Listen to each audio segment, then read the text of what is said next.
Manne du matin. Ruth, les chapitres 1 et 4. Du temps des juges, il y eut une famine dans le pays. Un homme de Bethléem de Juda partit avec sa femme et ses 2 fils pour faire un séjour dans le pays de Moab. Elimelech, mari de Naomi, mourut et elle resta avec ses 2 fils. Ils prirent des femmes moabites dont l'une se nommait Orpa et l'autre Ruth. Et ils habitèrent là environ 10 ans. Machlon et Kilion moururent aussi tous les 2 et Naomi resta privée de ses 2 fils et de son mari. Puis elle se leva, elle et ses belles-filles, afin de quitter le pays de Moab. Et elle se mit en route pour retourner dans le pays de Juda. Naomi dit alors à ses 2 belles-filles, « Allez, retournez chacune à la maison de sa mère. Que l'Éternel use de bonté envers vous, comme vous l'avez fait envers ceux qui sont morts et envers moi. Que l'Éternel vous fasse trouver à chacune du repos dans la maison de Marie. » Et elle les baisa. Elles élevèrent la voix et pleurèrent. Et elles lui dirent, « Non, nous irons avec toi vers ton peuple. » Orpa baisa sa belle-mère, mais Ruth s'attacha à elle. Naomi dit à Ruth, « Voici, ta belle-sœur est retournée vers son peuple et vers ses dieux. Retourne comme ta belle-sœur. »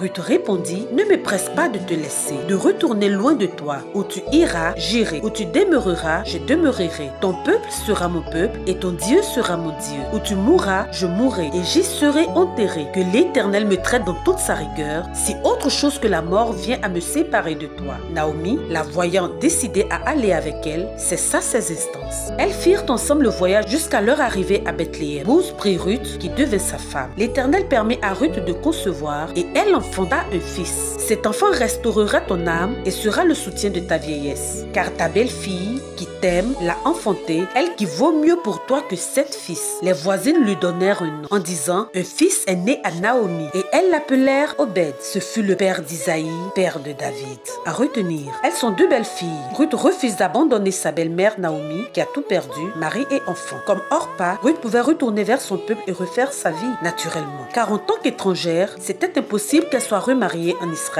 Par son histoire, Ruth évoque l'amour vrai et sa sœur, la loyauté. Une denrée rare dans ce siècle. Car tout est devenu intéressé. Dire qu'on aime est une chose, le prouver en est une autre. Aujourd'hui, nous vivons des temps de plus en plus difficiles. Cultivons l'amour car 2 valent mieux qu'un. Tous en avons besoin. Dans le couple, dans la famille, dans nos églises, dans nos amitiés, etc.